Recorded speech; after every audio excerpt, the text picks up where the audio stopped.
Bismillahirrahmanirrahim. Assalamualaikum warahmatullahi wabarakatuh. Salam safety buat teman-teman semua dimanapun Anda berada. Baik, pagi ini kita mencoba untuk kita membahas untuk masalah CSMS, Kontraktor Safety Management System. Kebetulan kami dapat permintaan, dapat klien 4 perusahaan. Yang pertama adalah PT Sinar di Demak, kemudian PT Kartika Indah Cemerlang di Brebes, kemudian yang dua lagi adalah PT Sinar Jaya Elektrik, Sinar Elektrik, dan satunya PT Prakom. Kedua PT ini yang terakhir saya sebut adalah yang ada di Tangerang. Nah, dua PT yang tadi yang saya sebutkan pertama adalah transportir BBM, kemudian yang kedua adalah kontraktor untuk pekerjaan yang high risk. Jadi ada 4 perusahaan. 2 perusahaan ini adalah untuk low risk, kemudian yang 2 terakhir adalah yang medium to high risk. Nah, pemenuhan CSMS ini memang untuk yang transportir kenapa harus low, karena memang pekerjaannya hanya mengantarkan BBM, maka nilainya hanya antara 35 sampai 40 ya, 30 sampai 40 itu sudah lolos untuk prakualifikasi CSMS di low risk. Kemudian kalau yang high risk minimal paling enggak 70, angka 70 sudah bisa untuk lolos prakualifikasi di high risk. Baik, saya bahas dulu yang untuk yang low risk dulu ya, nanti kemudian kita bikin video lagi buat teman-teman yang high risk. Baik, yang pertama terkait dengan, saya nanti gambarkan dulu. Yang pertama adalah untuk pengelolaan aspek HSE. Baik, kita buka.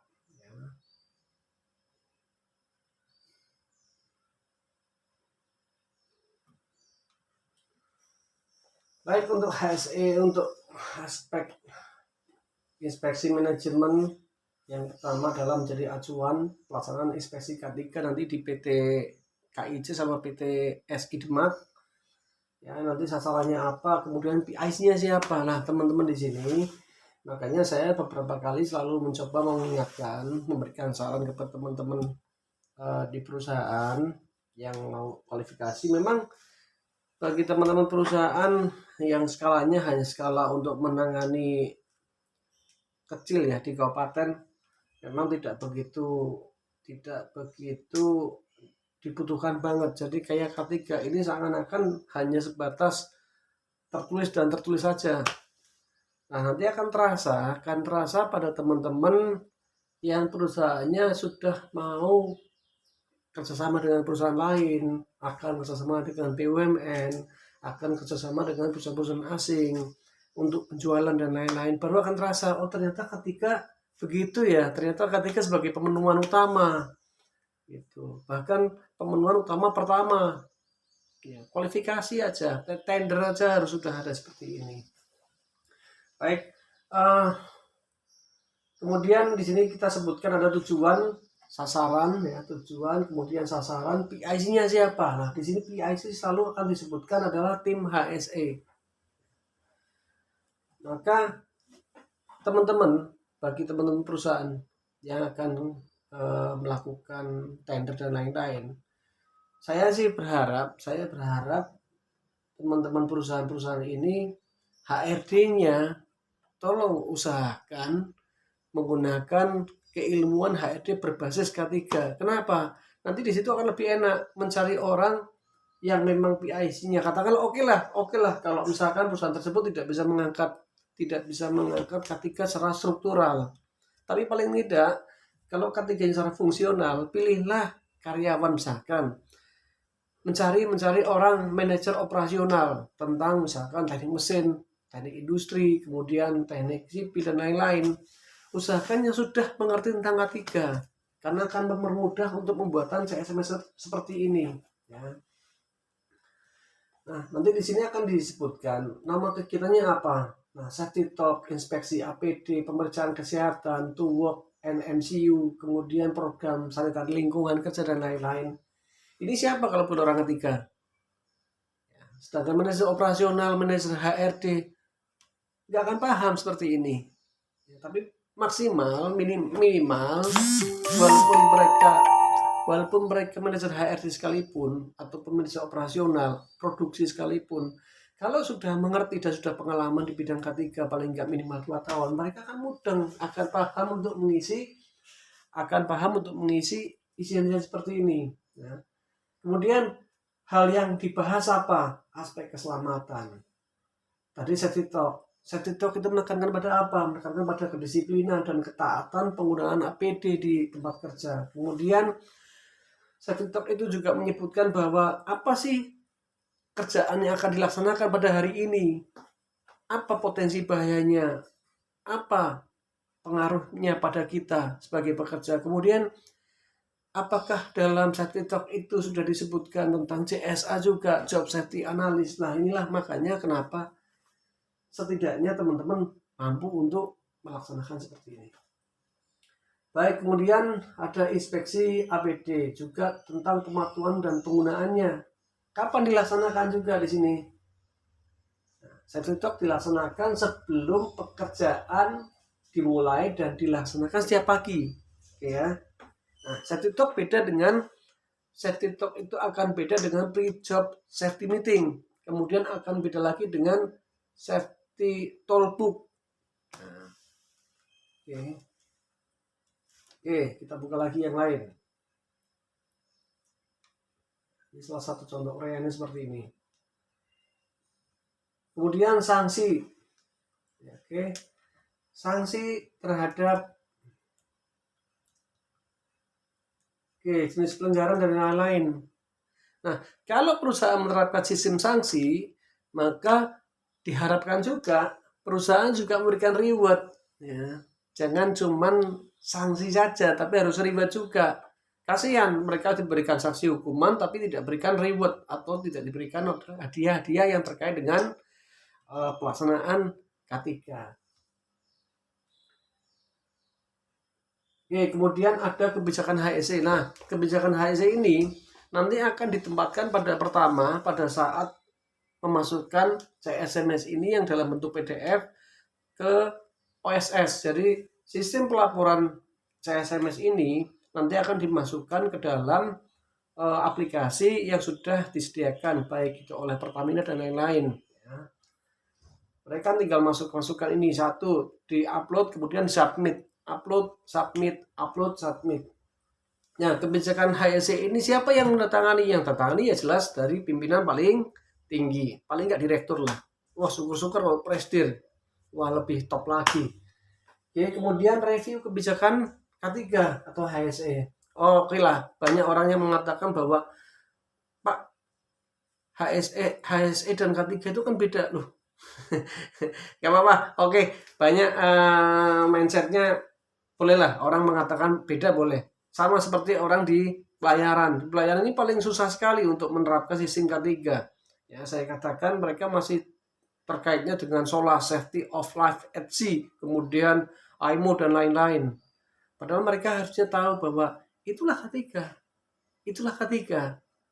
Cuman dalam bahasa mereka adalah SOLAS, dalam bahasa mereka safety, tapi harusnya sudah mulai diintegrasikan bahwa Safety of Life at Sea dan IMO itu adalah masuk dalam kategori K3, keselamatan dan kesehatan kerja. Oke, kemudian sasaran kinerja HSE, kemudian struktur organisasi HSE. Nah, struktur organisasi HSE ini banyak juga teman-teman juga di perusahaan, maaf ya, termasuk manajer HRD, kemudian direktur sekalipun, kemudian manajer operasional.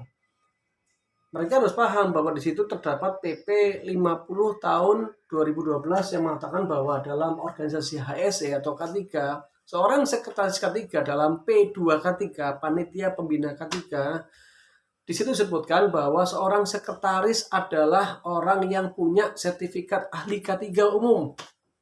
Ya. Nah, ahli K3 umum ini ada yang dari PNSP dan dari Kemenaker.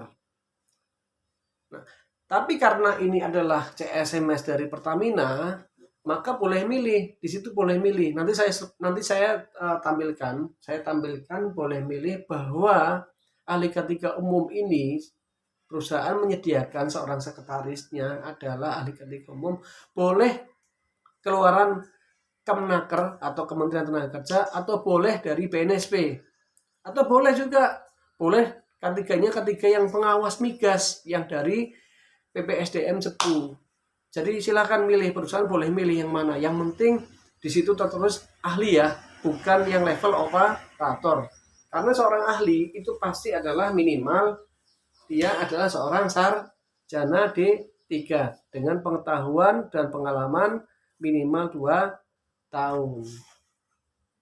Oke, kemudian job deskripsi K3 sendiri. Nah, di situ harus dijelaskan apa sih tugas seorang K3, apa sih yang dikerjakan K3 tiap hari, apa yang dikerjakan oleh K3 itu tersebut. Nah, di situ harus dijelaskan rinci. Kemudian komite K3 sendiri. Terus kemudian pelatihan K3. Nah, pelatihan K3 ini kalau sesuai dengan kita bedah di tiap-tiap perusahaan pasti ada CSA, ada hiradisi atau hazard identifikasi, risk assessment and determine control, di mana tiap-tiap perusahaan pasti ada bahayanya apa, kemudian ada penanggulangannya. Nah, perusahaan yang pasti adalah penanggulangan tentang bahaya kebakaran. Yang kedua adalah P3K. Maka langkah baiknya perusahaan di samping mempunyai ahli K3 umum juga harus punya tenaga ahli yang terampil di bidang pemadam kebakaran sesuai dengan peraturan Menteri Tenaga Kerja nomor 186 tahun 99, yaitu per 20 orang wajib untuk punya 20 atau 25 punya 1 orang tenaga kerja yang terampil di bidang kebakaran ya. Nah, karena ini juga punya Pertamina CSMS-nya, maka boleh milih silakan keluaran sertifikat dari Kemenaker ataupun dari PNSP, silakan boleh milih. Ada ketentuannya ya. Kemudian P3K juga sama, silakan boleh milih dari Kemenaker maupun dari PNSP. Kemudian program trainingnya dengan jadwalnya harus jelas. Programnya apa saja? Karena tiap tahun pasti juga ada riksa uji yang terkait dengan perusahaan, baik riksa uji lingkungan, baik riksa uji tentang genset, misalkan aja genset, kemudian riksa uji terkait dengan penangkal petir, karena tiap perusahaan pasti ada penangkal petir. Kemudian ada riksa uji terkait dengan alat-alat pemadam kebakaran dan lain-lain. Nah, inilah yang jadi program. Ini bisa dijadikan program untuk pelatihan-pelatihan. Ya, apalagi di APAR itu paling enggak APAR diganti tiap setahun sekali isi ulang refill. Nah, pada saat sebelum refill isi ulang maka dilaksanakan program untuk pelatihan pemadam kebakaran menggunakan APAR. Oke, kemudian program pelatihan pada pekerja baru. Nah, pekerja baru kan orang baru masuk, nggak tahu nih. Saya misalkan baru masuk di perusahaan tersebut apa potensi bahayanya lah. Itulah yang harus diberikan kepada orang K3 yang ada di perusahaan tersebut, kepada pekerja baru. Pak, ini loh bahaya di kantor kita, kemudian ayo kita ikuti pelatihannya seperti ini. Paling enggak safety induction diberikan minimal. Oke, kemudian ada rapat-rapat. Nah, ingat rapat-rapat ini beberapa di perusahaan saya juga sempat kaget, ada yang tidak menggunakan notulen, ada yang tidak menggunakan foto, dan tidak menggunakan minute of meeting, absensi, dan lain-lain. Padahal ini adalah salah satu pemenuhan dari CSMS. Ya, kemudian program asuransi tenaga kerja atau BPJS juga boleh, terserah. Kadang ada perusahaan yang dia sudah punya BPJS, tapi dia mengikutkan, mungkin lewat prudensial, mungkin lewat BRI, mungkin lewat apalah, ya, jadi bebas. Kemudian fit to work. Terus kemudian personil P3K, tadi sudah saya sebutkan di pertama ya. Kemudian sistem komunikasi K3 itu apa saja? Apa yang sudah dikomunikasikan? Yang pertama, komunikasi bisa berbentuk banner.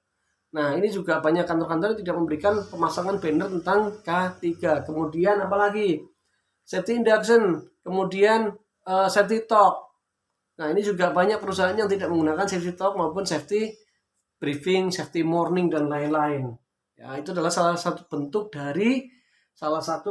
dari komunikasi K3 di perusahaan, dan masih banyak lagi. Nah, juga mungkin teman-teman sering lihat di kantor-kantor ada tulisan di tempat toilet ya, cuci tangan 45 detik. Caranya seperti apa? Nah, itu juga salah satu adalah komunikasi tentang K3. Ada juga teman mungkin lihat di tempat urinoir ada gambar tentang level urin meter. Ya, urin level meter. Nah, itu juga salah satu, oh ternyata kita dehidrasi dan lain-lain, itu juga salah satu bentuk dari K3. Jadi banyak sekali. Atau mungkin di name tag ya, di kartu anggota kita sebagai pekerja, biasanya di belakang juga ada tulisan kebijakan K3 dan lain-lain. Itu juga salah satu bentuk tentang komunikasi K3. Oke.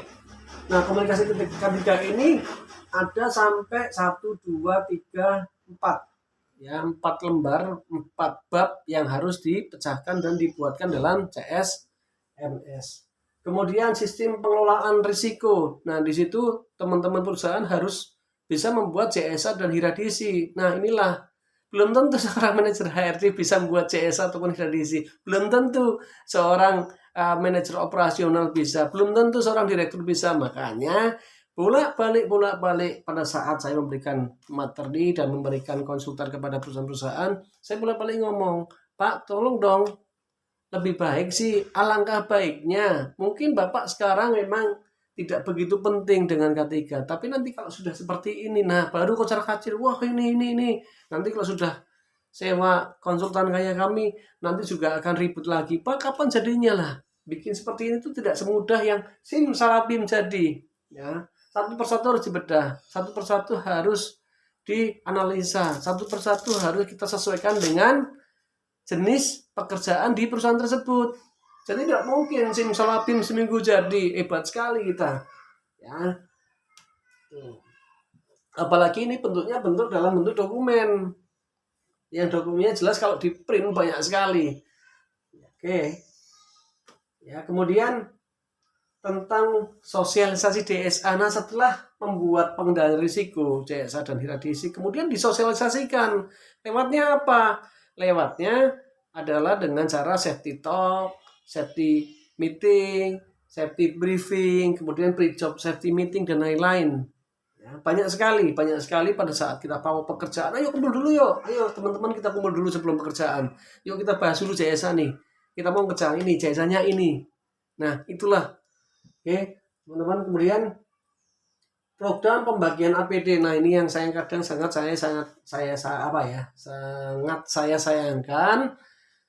Masih banyak juga perusahaan-perusahaan yang memberikan APD, tidak memberikan APD, bahkan APD itu terkesan untuk diminta untuk membeli sendiri. Waduh, ya nggak boleh seperti itu ya, nggak boleh seperti itu.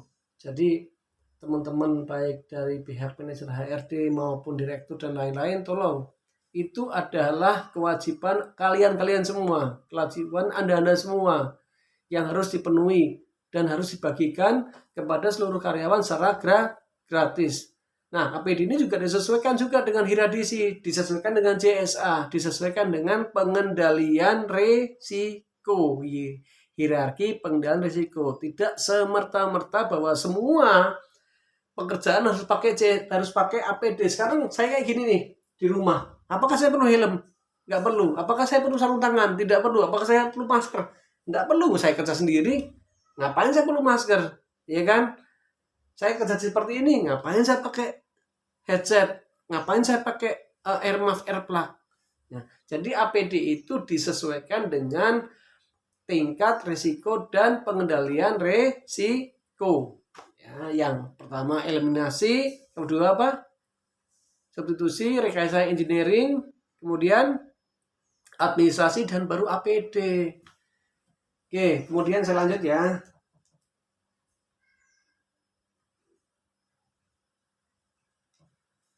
Saya lanjut.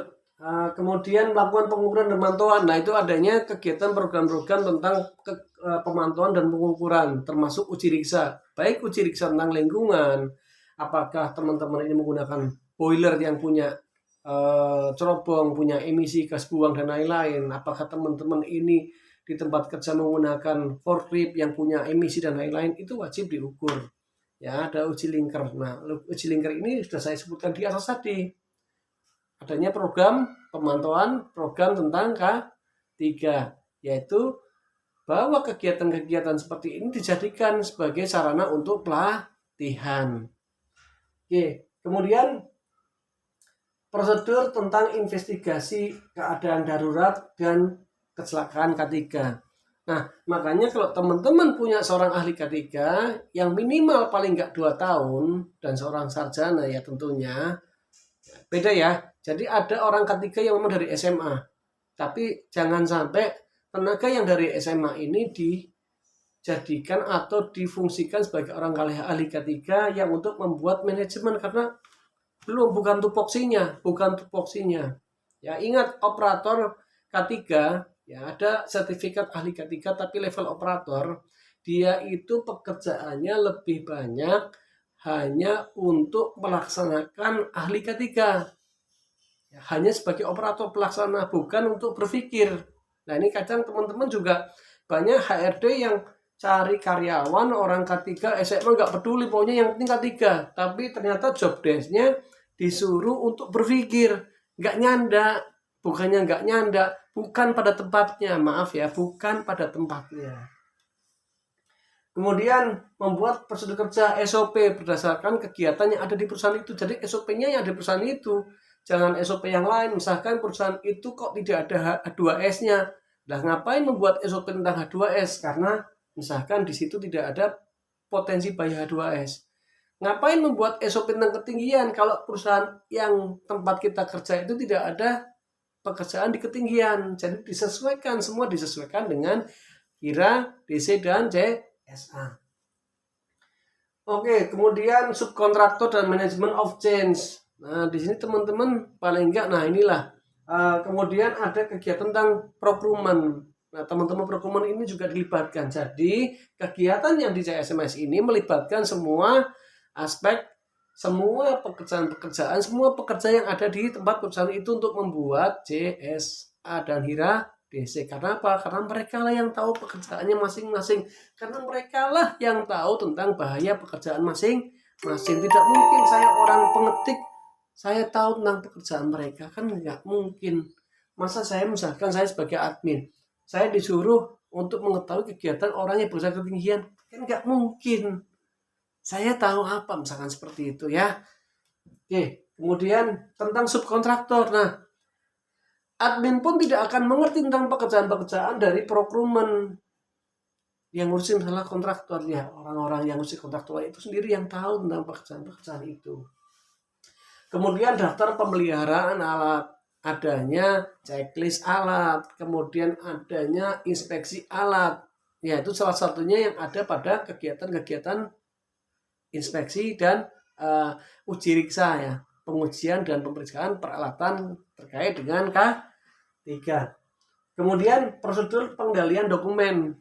Yang syukur-syukur ini orang K3-nya juga paham tentang bagaimana cara membuat dokumen-dokumen ini. Ya, alangkah baiknya orang K3-nya juga paham tentang pembuatan dokumen, di mana dokumen-dokumen yang nanti akan dibuat dari awal yang saya terangkan yang pertama sampai sekarang itu adalah terkait dengan masalah penomoran, ya, kemudian pendokumentasian, kemudian penyimpanan dan lain-lain. Itu yang harus tahu buat teman-teman semua. Oke, kemudian prosedur pengendalian dokumen. Ya, dia harus paham tentang mengendalikan. Jadi kalau misalkan ada atasan tanya, Mbak Thomas, tolong saya carikan dokumen tentang SOP kebakaran. Nah, paling enggak kalau orang yang tahu tentang pengendalian dokumen, dia akan tahu, oh Pak ini Pak, di 3 misalkan di nomor 6B misalkan atau 6C. Nah, jadi mereka tinggal klik 6C udah keluar langsung. Oke, kemudian prosedur subkontraktor. Ya. Oke, kemudian penutup, kemudian daftar isi. Oke teman-teman semua, semoga ini menjelaskan. Dan juga buat PT yang ada di Tangerang, PT SEC sama PT Prakom, tenang aja Pak, Bu, tenang aja bahwa seperti ini akan kami buatkan, ya akan kami buatkan, nanti akan kami kirim ke PT jenengan, PT Anda, nanti Anda tinggal memasukkan ke dalam kertas yang berkop, ya berkop. Jadi kami yang membuatkan, tapi Anda yang memindahkan ke dokumen Anda, kemudian tinggal ngeprint Anda sendiri. Begitu juga dengan PT Sinar yang Demak dan juga PT KIC. Oke teman-teman semua, semoga ini menjelaskan semua. Kami akan membuatkan, selanjutnya Andalah sendiri dan teman-teman K3 yang ditunjuk di perusahaan Anda, baik itu PT KIC, PT Sinar Demak, dan PT SEC dan PT Prakom, Andalah sendiri nanti teman-teman K3 sendiri. Oke, oh ya, saya lupa. Bahwa sertifikat-sertifikat tersebut itu juga sebagai salah satu kelengkapan dari dokumen ini. Jadi kami harapkan, kami membuat dokumen ini, Anda juga memenuhi semua kebutuhan yang diminta oleh dokumen, termasuk sertifikat pelatihan dan lain-lain. Anda harus juga cari, karena itu sebagai kelengkapan. Bagaimana saya akan menuliskan P2 K3 kalau di perusahaan Anda sendiri belum ada orang K3. Oke, saya kira saja. Terima kasih. Semoga bermanfaat. Saya akhiri dengan wassalamualaikum warahmatullahi wabarakatuh. Salam safety.